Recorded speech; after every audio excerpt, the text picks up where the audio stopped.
O Brasil foi colocado no centro do tabuleiro, mas não por mérito próprio. A maior potência do planeta nos impôs a maior tarifa de toda uma nova rodada global, 50%. A justificativa? Política. A resposta brasileira? Retórica. O comércio virou guerra, a diplomacia virou rede social, enquanto o mundo se reorganiza em zonas de influência. O Brasil tenta jogar um jogo sem assento à mesa.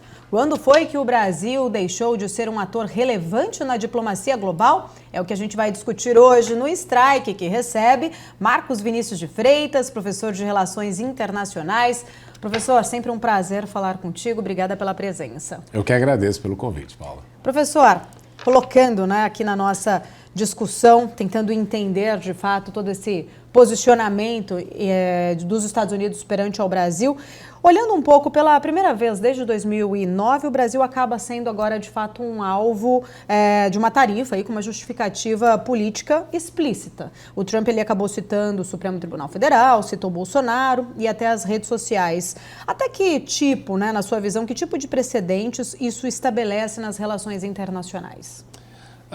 Eu, em primeiro lugar, não gosto do fato de um presidente de um país utilizar desse tipo de instrumento no sentido de querer impor a sua vontade, não é? Nós sabemos que um dos princípios básicos que existe em todo o processo é de não intervenção, não é? Afinal, a intervenção nos assuntos locais é equivocado e o direito internacional protege o país com relação a isso. No caso da tarifa, o que nós vemos muito claramente é que Trump fez ali, na minha opinião, uma tática de dividir e conquistar ou dividir e governar num processo de que ele começa a sua carta ao Brasil retratando um fator político para depois aplicar uma taxa que está sendo aplicada não só ao Brasil, mas a vários países do mundo, inclusive aliados históricos dos Estados Unidos, a própria União Europeia, Japão, tudo isso. Mas o argumento dele leva em consideração uma situação de polarização e divisão política do país e, em cima disso, ele constrói uma narrativa que faz com que o país que está dividido não consiga encontrar uma resposta comum que atinja ambos os lados. Então, eu acho ruim esta questão primeira da intervenção por meio disso. Em segundo lugar, Paula, nós não podemos deixar aqui, eu sei que a gente tem muitas empresas no processo envolvidas, mas a gente não pode deixar que determinadas empresas passem a ditar também a forma como o país vai se comportar internacionalmente. Vamos pensar o seguinte, se no futuro nós temos um problema com alguma empresa no Brasil e o presidente dos Estados Unidos tem alguma relação econômica ou relação empresarial com essa empresa, ele vem e sanciona o país por causa dessa empresa, nós estamos aí numa situação extremamente complicada, porque aí nós viramos realmente marionetes no sistema internacional. Então, esta intervenção do Trump, este tipo de situação tem de ser aí combatido justamente para que não se repita e precisa ter aí uma resistência. Professor, historicamente, os Estados Unidos defenderam sempre ali o comércio como uma forma de integração. Agora as tarifas a gente vê que elas acabam, elas viram ali uma ferramenta até de dissuasão. Essa nova, talvez, não sei se seria esse o termo, a gente poderia chamar de fato, a gente estaria de fato diante de uma nova diplomacia por coerção? Eu não sei nem se é uma tentativa de coerção. A impressão que eu tenho é que o Trump precisa fazer caixa. Não é? Os Estados Unidos têm uma situação econômica complicada, embora muito economista vai dizer que não, que está tudo fluindo. A verdade é que o país tem aí uma dívida muito grande internamente. No ano passado, os Estados Unidos gastaram mais dinheiro com juros do que com a sua destinação a gastos militares. E você começa a observar uma deterioração, porque em todos os lugares que o Trump puder cobrar, ele está cobrando, hein? Ele está cobrando e criando taxas, um monte, no sentido de querer, impedir que os Estados Unidos tenham aí um aumento do gasto justamente criado pelo orçamento que ele está fazendo pela política orçamentária que ele vai implementar, mas o que a gente nota é que onde há gastos e onde há custos, ele está tentando aí controlar maior. Você vê, está uma redução no número de funcionários do próprio Departamento de Estado, que é o que faz a política externa dos Estados Unidos. Então, esta diplomacia por dissuasão, né, ou por paulada, tem sido aí uma característica do presidente Trump, inicialmente, mas a gente vê que ele volta atrás, porque se dá conta de que os Estados Unidos, embora tenham aí uma relevância global muito importante, já não têm o mesmo peso que tinham antigamente. E o fato de, por exemplo, a China ter resistido às tarifas que o Trump queria impor e ter negociado, e também o fato de você notar que aliados históricos também se opuseram à situação, evidencia de que esta diplomacia do porrete que ele tenta empreender não funciona tão bem quanto ele gostaria, e é por essa razão que ele tem até uma grande brincadeira nos Estados Unidos, né, que eles chamam de taco. Trump always chickens out. O Trump sempre amarela, no sentido de que ele vem e faz esse grande anúncio e depois se dá conta da impossibilidade de fazer com que essas coisas se tornem realidade. Professor, há uma grande discussão, né, de fato, se o Brasil estaria ali sendo apenas um pretexto mais simbólico, de fato, num jogo maior contra o BRICS e a China, até porque as declarações recentes do presidente Lula no encontro dos BRICS ali foi muito contundente em relação à desdolarização, trazer ali um alinhamento até muito maior com os países pertencentes ao BRICS. A Casa Branca se pronunciou que estava atenta. É claro que na carta ali enviada acabou vendo um contexto muito político em cima, ao associar, né, a política interna brasileira. Mas, de alguma forma, o Brasil poderia, de fato, ali estar sendo taxado agora por conta deste pretexto mais simbólico contra BRICS e China? Talvez a gente ser um elo mais fraco ali desse bloco como um todo? Não, Paulo, eu ouvi muito esse comentário, né, de muita gente dizendo não foi o BRICS que causou isso para o Brasil. Não, isso foi o fato de que o presidente Trump encontrou no Brasil o ambiente necessário para dividir, para, de alguma forma, conquistar a situação e garantir de que o país não tivesse uma resposta coordenada nesse processo todo. Veja, Paula, eu tenho tido o privilégio de ver esta situação dos dois lados da moeda. Eu tive o privilégio de ver este aumento de impostos quando o Trump subiu na China a 145% a taxa de impostos, e os chineses falaram, e é verdade, acima de 40% não é mais sanção econômica, é embargo. Deixa de ter a natureza de ser uma tarifa e é um embargo, porque com 50%, Paulo, você inviabiliza o comércio um monte de coisa. Então, é um erro a gente achar que ele aumentou aí 50%, que isso aí é um aumento de tarifa. Não, isso é um embargo, literalmente, que o país passa a sofrer. E aí eu notei três coisas importantes ali, na questão chinesa. Em primeiro lugar, a confiança de que aquilo era uma afronta ao país. Então, o presidente Trump não tem nenhuma justificativa para aumentar o imposto na relação com o Brasil, principalmente pelo fato de que o Brasil é deficitário na relação comercial com os Estados Unidos. Então, esta alegação já é totalmente equivocada. Em segundo lugar, encarar como uma afronta. Segundo lugar, é um momento de você reunir-se. Você está sendo atacado. Não é o momento de você se dividir internamente com grupos apoiando um lado ou outro nessa situação. Eu vi isso muito claramente com os chineses, de que houve ali um acercamento ao presidente Xi Jinping no sentido de reconhecer a autoridade e dar-lhe autoridade para que pudesse negociar. Veja, Paula, no Irã, que tem o regime que nós sabemos que não é um dos melhores do mundo, no Irã, quando foi atacado, a população ignorou todo aquele histórico negativo e recorreu, como a gente fala, à corrida à bandeira, no sentido de que você está sendo atacado e isso é um ataque econômico ao país. Então você precisa, eu posso não gostar daquele líder que está no momento, mas o país está sob ataque. E aí você precisa justamente fazer aquela que a gente chama de corrida à bandeira, no sentido de você nacionalizar. Em terceiro lugar, isso aqui é importante, O que o Trump faz é justamente dar para o Brasil a oportunidade de fazer com que os economistas, né, e você recebe muitos deles, finalmente comecem a estudar outros modelos econômicos, como o modelo chinês, ou os modelos asiáticos, e entender que é claro que você não pode confiar mais no presidente nos Estados Unidos como um parceiro econômico. Veja, os chineses fizeram toda aquela negociação com Trump com relação aos metais raros, né? E depois ele vem e diz, olha, se alguém for parte do BRICS e apoiar esse tipo de decisão, eu vou taxar com 10%. Ou seja, tudo aquilo que foi negociado, você esquece e joga fora. Você não pode viver num sistema internacional desse jeito. Então, esta, eu acho que é a mensagem mais importante de todas nesse processo todo.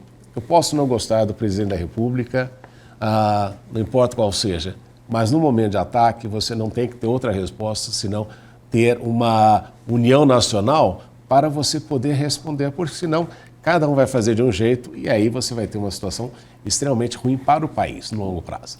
Professor, países médios como o Brasil, né, talvez estão agora nessa encruzilhada mais diplomática, pressionados ali a tomar partidos em blocos mais antagônicos. Como navegar neste tabuleiro sem se tornar irrelevante? O fato de nós estarmos aí sofrendo as consequências deste tipo de situação vai justamente na narrativa contrária de que nós somos irrelevantes. Não é? Por que o Brasil e por que não a Índia e por que o Brasil foi escolhido? Porque o Brasil é um país importante no sistema internacional. Nós temos uma vizinhança que é tranquila, não é? O Brasil tem aí uma posição de destaque na economia internacional, nós somos uma das 10 maiores economias do mundo, embora o grande desafio que o Brasil sempre enfrenta é o seu comportamento de anão diplomático. Não é? De anão. O Brasil se achar constantemente de que ele precisa de aprovação de países que são irrelevantes hoje em dia no sistema internacional. O Brasil achar que precisa de reconhecimento da França, do Reino Unido, do Japão, não leva em consideração que o Brasil é um país que tem um presente importante e tem futuro, diferentemente desses países que têm aí uma situação muito mais de passado e que vem neste processo todo de ascensão do BRICS, de quarta onda de industrialização, caindo num processo de irrelevância maior. Hoje em dia, o Reino Unido é um país politicamente dividido e que não deixa de ser somente uma ilha. O Japão, que já teve tamanha relevância no passado, também a gente observa passando pela mesma situação. O Canadá é um gigante que não tem população e que sofre ali as consequências de ter um vizinho muito complicado, que são os Estados Unidos da América. A França e a Alemanha têm problemas domésticos enormes com relação à migração e o fato de que estão ali com medo porque a produtividade europeia vem em declínio nos últimos anos sem a perspectiva de melhoria. Não é? E aí eu falo, e a Itália também é a mesma coisa. Então eu já falei para você, o G7 não representa isso. E o Brasil tem a oportunidade de participar do BRICS, que tem países do Sudeste Asiático que estão em plena ascensão econômica.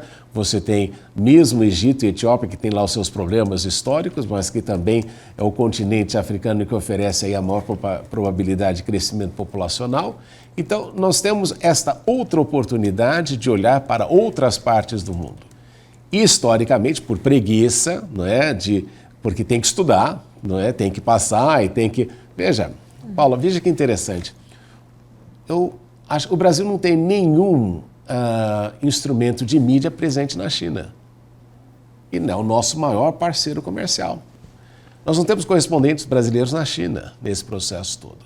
Então você vê, enquanto a gente não aprender sobre esta mudança, e é uma mudança de eixo importante, a gente corre o risco aí enorme de ficarmos sempre à mercê dessas pautas internacionais, do presidente dos Estados Unidos ou de outros países. Então, é por isso que eu falo, temos um problema diplomático? Temos nessa situação, mas também é uma oportunidade de você começar a abrir os olhos para outras realidades. Professora, eu quero até me aprofundar mais no próximo bloco sobre BRICS, tentar entender de fato esse alinhamento, inclusive, do Brasil com os demais países, mas eu preciso para um rápido intervalo, até para não interromper o raciocínio aqui do professor Marcos Vinícius de Freitas. Você que acompanha a nossa programação, continue com a gente, o Strike volta já já.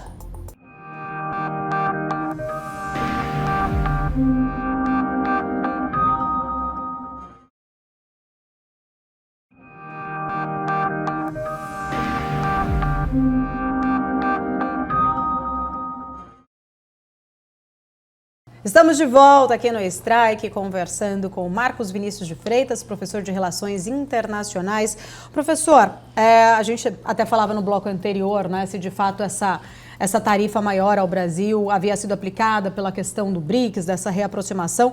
Tentar entender um pouco mais para a gente aprofundar nesse bloco, fazer talvez ali reflexões, de fato sobre riscos, ganhos de alinhamento, inclusive do Brasil, com outros países. Você até citou ali o Irã nesse sentido, que também faz parte do BRICS, que são países que têm regimes autoritários, e fica sempre aquela dúvida, se o Brasil está certo, se não está certo, se está alinhado com esses países. Queria entender um pouco da tua leitura, o que de fato, qual seria o real benefício para o Brasil em se alinhar a regimes que desafiam muitas vezes as normas internacionais? Boa questão, Paula? Até porque nenhum dos países do G7 tem um passado limpo. Qual foi o país que mais se envolveu na questão de trocas de regime no mundo, criando um caos? Estados Unidos. Posso dizer para você, nos últimos anos, a gente teve Líbia, tivemos a questão do Iraque, Afeganistão, só para citar 3. Na história da América Latina, então, nós perdemos aí de vista a quantidade de intervenções. Veja aquilo que os franceses fizeram em África, ou os britânicos que deixaram como legado no continente africano, ou na Ásia, se você pensar. Então, eu acho que a gente tem Nós compramos muito esta mídia internacional que adota muito um discurso contrário de divisão de eixo do bem e do mal, como se um lado fosse completamente horroroso e o outro lado fosse completamente bonzinho. O que não é verdade, porque até posso fazer uma pergunta para você, Paula. Quantas investidas você viu da China no cenário de trocar regimes políticos de países? Quantas intervenções chinesas você viu trocando regimes de países? Eu posso dizer para você, nenhuma. Se você pensar no Irã, também, o que aconteceu no Irã foi justamente o fato de que você tinha um regime político que simplesmente extorquia o seu povo e que atuava em benefício dos Estados Unidos e do Reino Unido. A British Petroleum surgiu no Irã. Ela se chamava, era uma das empresas mais importantes do processo todo. Então, que nós vamos olhando e vamos caracterizando esse eixo de bem e do mal e querendo aí achar que as questões são relativas a bem e mal, mas veja só, Paula, se nós olharmos, por exemplo, para o campo brasileiro. O Brasil é um país que tem uma agricultura pujante, só que não tem fertilizante suficiente. E o fertilizante que a gente tem vem da Rússia, vem da Ucrânia, vem de países que têm problemas. Então é por essa razão que a premissa básica que nós temos que levar em consideração, e é por essa razão que o pessoal de Relações Internacionais sempre afirma, em política externa você não pode ter nem amigos nem inimigos perenes. A única coisa que é perene são os interesses do seu Estado. E muitas vezes você vai ter que negociar com gente que você não gosta. Você não precisa necessariamente estar aliado.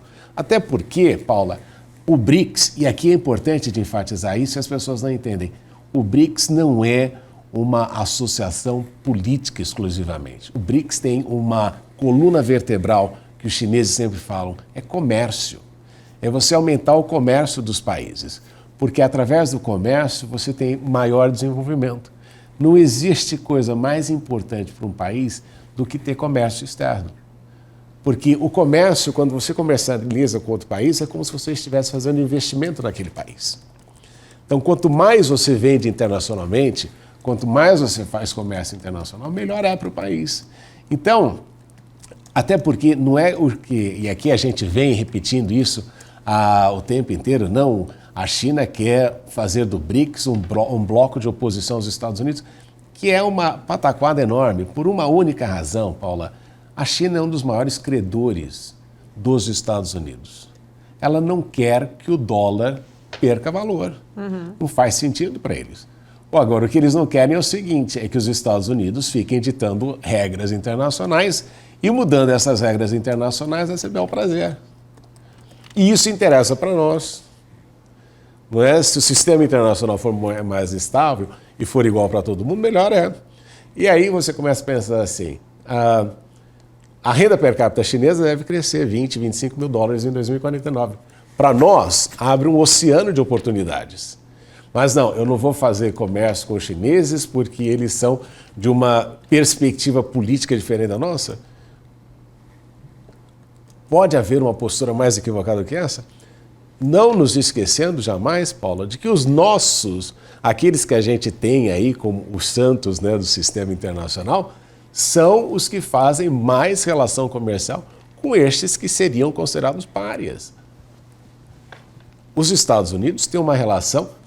Veja só, a primeira viagem do presidente dos Estados Unidos fora dos Estados Unidos foi para onde? A Arábia Saudita, que teve todos aqueles problemas que a gente sabe históricos recentemente com relação ao assassinato de pessoas, perseguição, Osama Bin Laden era saudita, tudo isso. E o primeiro lugar que ele foi pedir dinheiro foi na Arábia Saudita.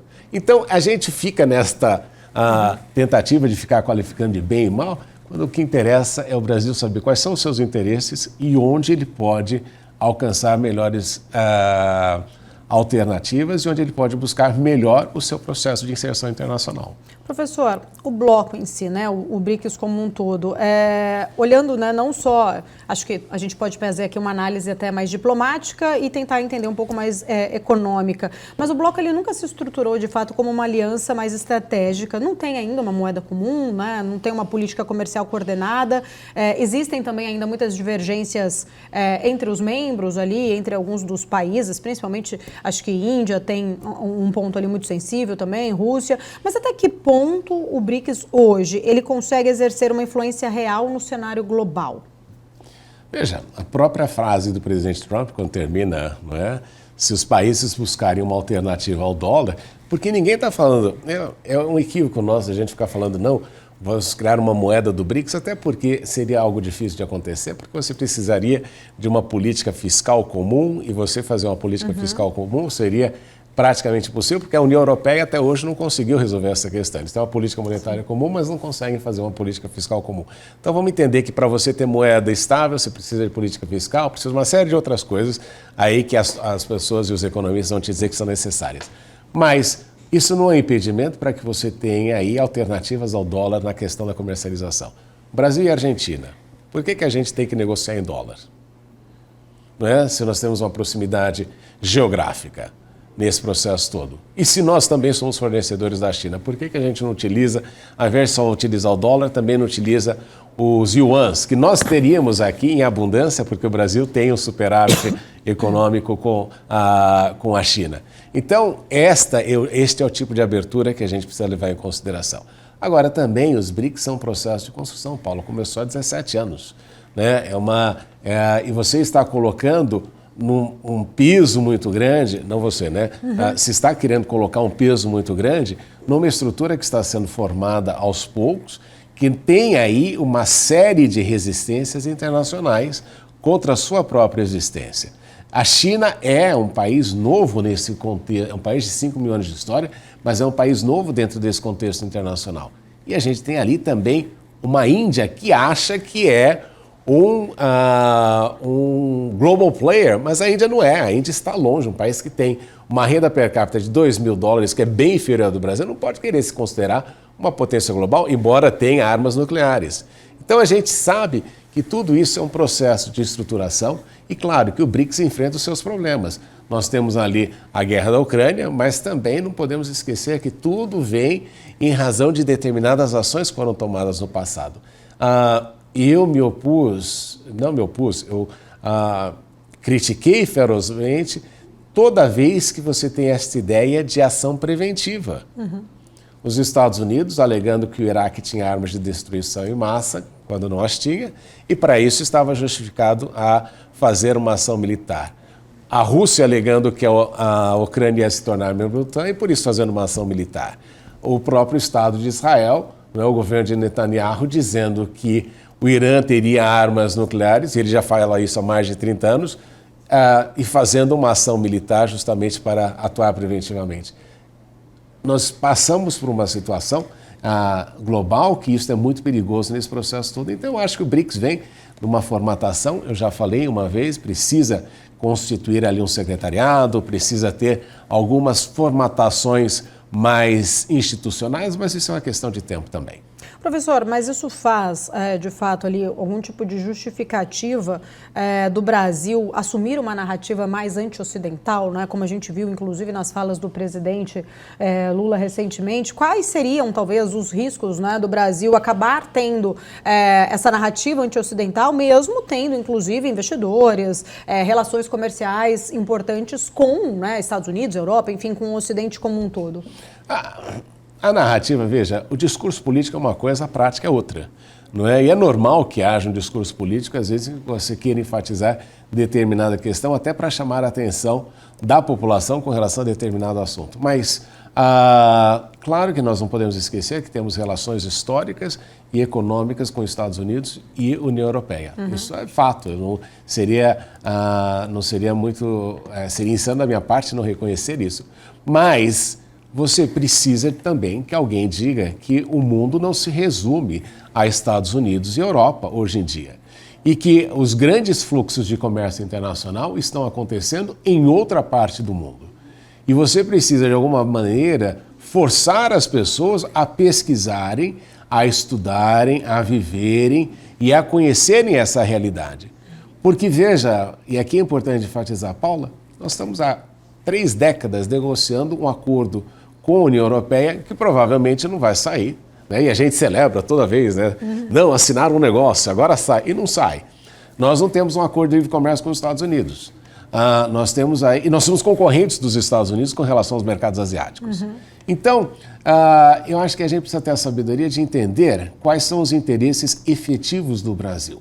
E a retórica, muitas vezes, vai ser de não estar de acordo com aquilo que o G7 decide. Porque isso faz parte desta situação. Agora, qual é o erro? Se você quiser aí, quando você tenta acender vela para muito santo, o que pode acontecer é de nenhum dos santos, de fato, atenderem o seu pedido. Que é o que acontece com a Índia, muitas vezes. A Índia tenta manter aquela posição mais pró-Ocidente, né, tomando algumas posições, e isso prejudica até mesmo o andamento do BRICS neste processo todo, porque a gente precisa que o BRICS avance, particularmente na questão comercial, que é fundamental que haja aí um incremento comercial dos países do BRICS. Não é? Se nós olharmos ali a possibilidade de o Brasil, por exemplo, começar a se tornar um grande fornecedor para a Indonésia, que tem uma população grande e que vem crescendo economicamente, ou o Sudeste Asiático, que tem ali também vários países que estão consumindo bastante. Aliás, um crescimento mais importante do que o comércio com a Europa.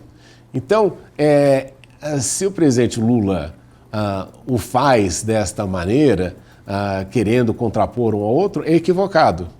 Mas você chamar a atenção de que existe uma nova realidade global, isso tem que ser feito e alguém precisa dizer isso no Brasil. Professor, a gente segue aqui conversando, precisa ir para mais um rápido intervalo. Você que está acompanhando a nossa programação, continue com a gente, o Strike volta já já.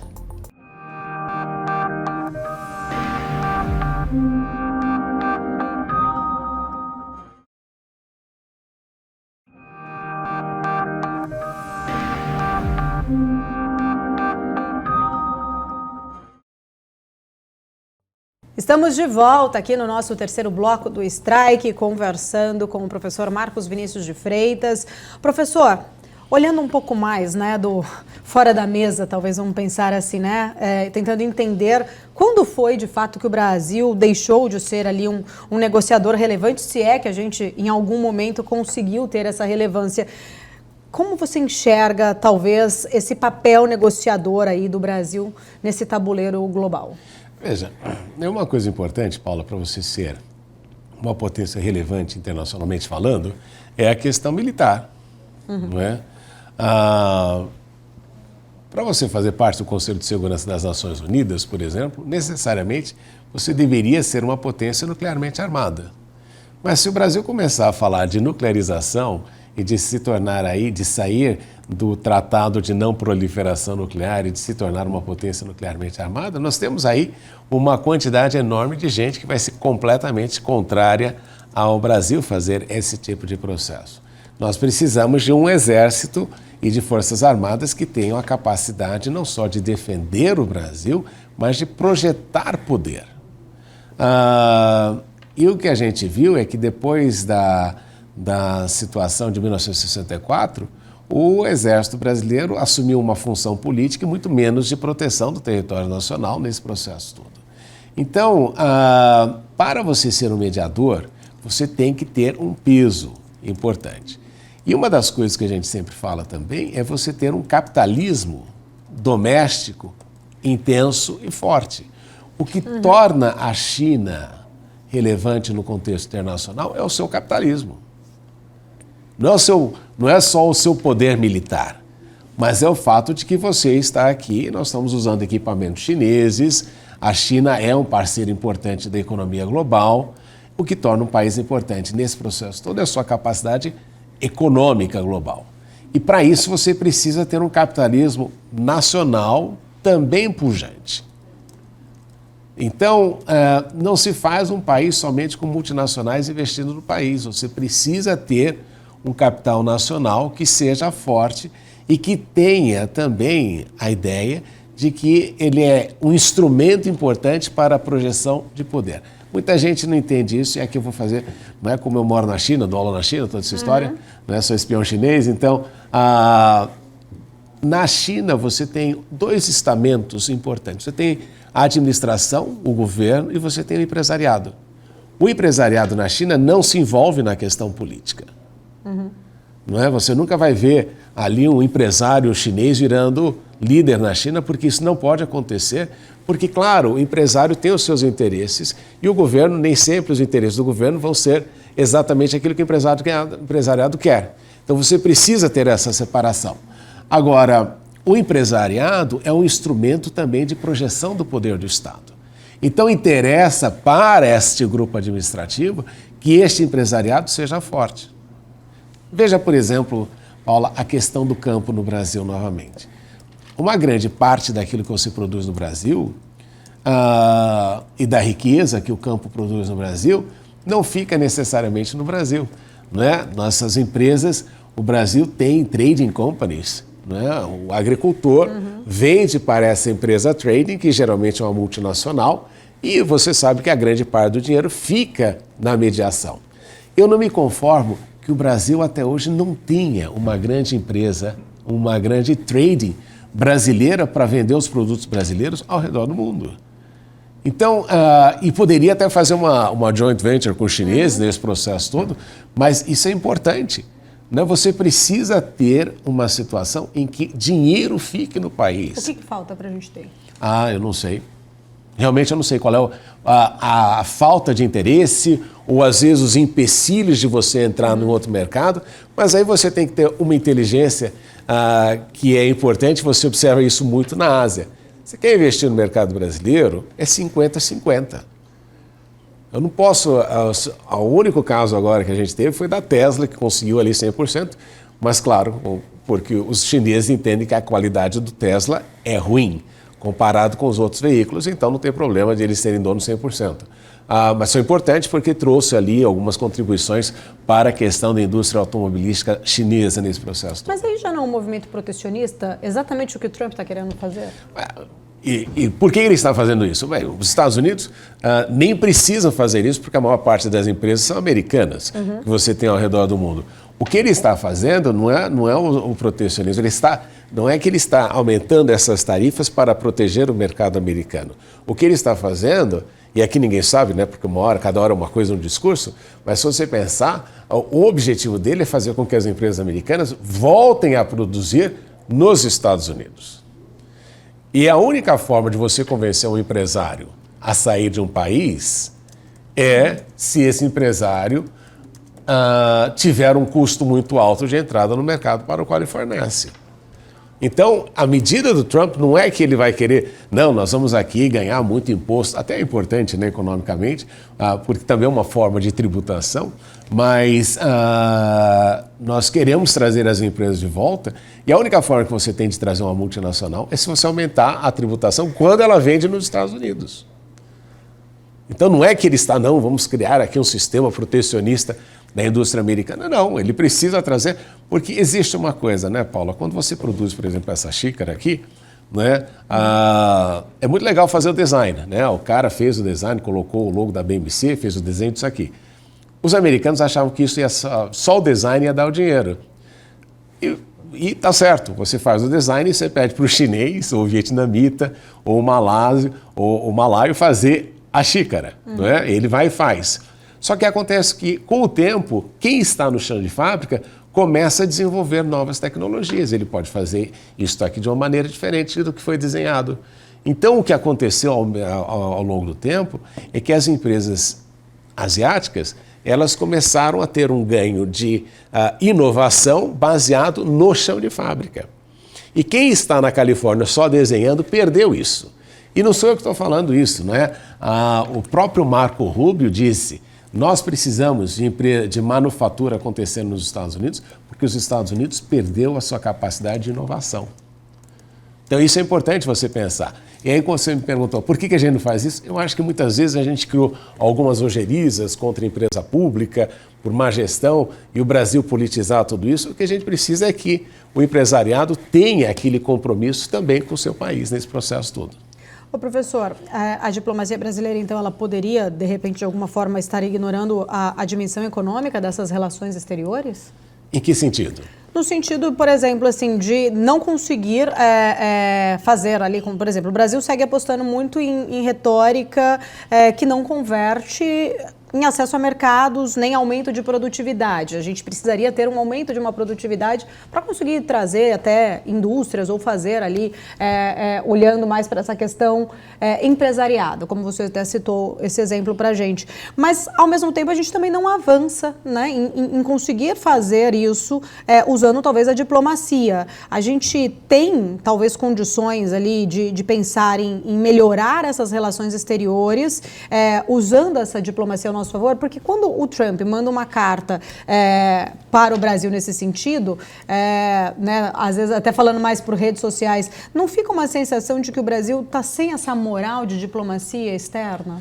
Eu não diria, eu acho que Itamaraty tem lá os seus defeitos, eu até acredito, e já escrevi sobre isso, que Itamaraty precisa mudar a forma de recrutamento dos seus diplomatas, né, porque mais importante às vezes do que saber citar Guimarães Rosa, é mais importante o cara falar russo, ou chinês, ou hindi, do que ele saber citar Guimarães Rosa nesse processo todo. Então, mas isso é minha opinião, não é? Nesse processo todo, eu acho que quanto mais você tem aí um perfil mais pragmático na questão diplomática, não só no aspecto comercial, mas também no aspecto político, você tem um alcance maior. Veja, o Brasil passou por um período em que nós até tiramos a necessidade de línguas estrangeiras do exame de admissão à carreira diplomática. Então, achando que a pessoa com inglês... E foi um equívoco, e com a graça do bom senhor, isso aí foi embora nesse processo todo. Mas a gente precisava mudar este processo de recrutamento e melhor formação dos diplomatas. E eu acho que o concurso público, da maneira como é feita, não é necessariamente a melhor. Até mesmo porque, se você pensar, o próprio ministro de Relações Exteriores tinha que ser mais um caixeiro viajante nesse processo também, não é? De enxergar as atividades e as possibilidades do país. Mas, Paula, tudo passa por um processo só. Você precisa ter claro onde o país pretende chegar. Você precisa ter um plano de país. Você precisa que os partidos políticos não estejam somente atrelados à questão do nome, mas à questão da plataforma. Por que o governo brasileiro avançou tanto durante os anos do governo Temer? Curto. Porque o governo Temer tinha um plano de governo. E agora, o grande problema que a gente observa é que nenhum dos lados tem um plano de governo para os próximos 20 anos, os próximos 10, 15, 20 anos. Então, fica muito difícil para a diplomacia do país implementar um plano de governo que não existe. Então, essa que é a questão fundamental nesse processo todo. A gente precisa, claramente, ter uma ideia de onde quer chegar. Então, não é que a diplomacia nossa precisa melhorar? Claro que precisa. Todos os processos nossos precisam melhorar. Mas, obviamente, que se você não tem plano, fica difícil você avançar. E a gente sempre aprende uma coisa importante, né, Paula? É melhor você ter uma política pública errada do que não ter. Porque quando você tem uma política pública errada, você consegue consertar. Se você não tem política pública alguma, você não vai a lugar algum. Então, este que é o processo que o Brasil precisa passar nessa questão diplomática, de avanço da agenda internacional do Brasil. Professor, até complementando aqui a minha dúvida e a minha questão, é justamente porque muitas vezes a gente vê ali o Brasil falando grosso, né, nos fóruns, vamos dizer assim, né, mundiais. Você até estava falando ali do Mercosul, o Brasil tentando encabeçar isso como um grande líder, o quão importante isso seria, mas quando a gente, né, de alguma forma, tenta enxergar a política externa até brasileira, quando a gente fala, né, nesses acordos bilaterais, o que move o comércio global, a nossa participação, por exemplo, nas exportações mundiais, ela encolheu, a produtividade brasileira ela segue muito estagnada, o Brasil também perdeu espaço para economias menores e até ali economias mais estratégicas. Nesse sentido, né, que eu até falando ali, por exemplo, México, Vietnã, né, alguns países mais pragmáticos, colhem frutos de uma diplomacia comercial mais ativa, mais focada em resultado, enquanto o Brasil muitas vezes está mais preso só no discurso bravo ali, ou falando grosso, mas na prática em si a gente não avança.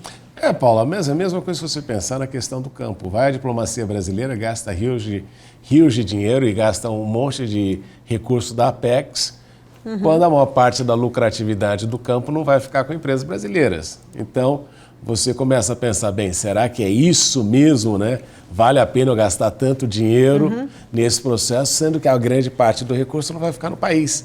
Então, você tem que ter muito claro isso. Você precisa ter um capitalismo nacional, você precisa ter empresas brasileiras, e que eu acho que o grande erro não é nem apostar tanto, achar que a diplomacia tem que fazer isso. É que o Brasil não toma algumas resoluções que são básicas na questão tributária, na questão de facilidade, de promover empreendedorismo, educação, que é uma coisa básica, né? Os chineses falam que você precisa de duas coisas, e isso é uma coisa até relevante.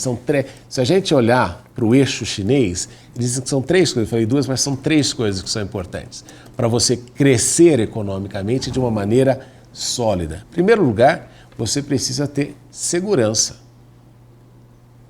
Não há dúvida, Paula, você não poder andar na rua com relógio, ou você não poder fazer determinadas coisas por causa do medo que existe, e aí vem a pessoa, não, mas quem prefere segurança à liberdade perde os... É besteira, isso é uma balela. Não é? Não existe maior liberdade do que quando você tem segurança. Isso é inequívoco. Eu fui roubado 2 vezes nos Estados Unidos e uma no Brasil. Se você me perguntar onde é mais perigoso, eu vou dizer para você, nos Estados Unidos. Então, essa é uma questão importante para a gente levar em consideração. Segurança é fundamental. Em nenhum lugar eu vejo os índices no Brasil melhorando. Né? Até porque você tem a questão do narcotráfico, você tem o crime organizado tomando posições. Isso, se não for resolvido, não é, de uma maneira sólida, não vai a lugar algum. O segundo lugar, que é o segundo aspecto desse binômio, é a questão da educação. Se você tem uma população que não está educada, você não tem como crescer economicamente. Não adianta você achar que o Brasil, quanto mais educada a população, melhor é a sua produtividade. E você tem que forçar isso para que você também faça com que essa população educada trabalhe. Para trabalhar, você precisa de crescimento econômico. Então, precisa de segurança, educação. E a terceira coisa, que é o trinômio que completa aquilo que você olha para a China, é a questão da estabilidade. Não existe hoje no mundo país que tenha maior estabilidade política é a China. Acredite ou não, né? Porque o chinês entende porque não é democrático, que esta não? estabilidade... Porque não tem a troca? Não, é porque você tem ali, o mesmo que a gente pode falar, não tem eleição, você tem um plano para o país. O Partido Comunista da China, ele tem ali a função de atuar como uma grande instituição de pensamento, planejando os próximos 20, 30, 50 anos do país, das cidades, das comunidades, porque a democracia chinesa não é aquela que você elege o presidente da República, não, ela é uma democracia que vai de baixo para cima. Eu vi muito isso, né? Aquilo que a gente chama de grassroots democracy, a democracia da base. Na China, o governo é questionado de uma forma violentíssima, como eu nunca vi na minha vida no Brasil. Você chama, eu vi isso em vários debates na China, você vai, o agente público vai junto com o membro do partido e eles são questionados diretamente. Coisa que aqui você elegeu o político, você nunca mais fala com ele. Né? Nos Estados Unidos também, mas nos Estados Unidos tem a questão do lobby que você precisa pagar. Mas voltando aí, só para concluir essa situação, eu acho que é fundamental você ter um plano. E se você perguntar, e eu falo isso com os meus amigos americanos sempre, qual é o plano do Partido Democrata norte-americano para os Estados Unidos nos próximos 10 anos? Ou o Partido Republicano? E aí você extrapola isso para o Brasil e pergunta, qual partido brasileiro tem um plano para o país nos próximos 5 anos? 3 anos, 10 anos. A China tem. É por essa razão que não só a China, os asiáticos se desenvolvem com base nisso. Professora, esse é o tema, inclusive, para a gente se aprofundar num outro, né, strike, até a gente poder falar mais sobre esses regimes, né, de fato ali, os planejamentos nesses regimes mais a longo prazo, mas eu preciso para mais um rápido intervalo para a gente contextualizar aqui o tema de hoje do nosso strike. Eu vou para mais um rápido intervalo, são 2 minutinhos, continue aqui com a gente, voltamos já já.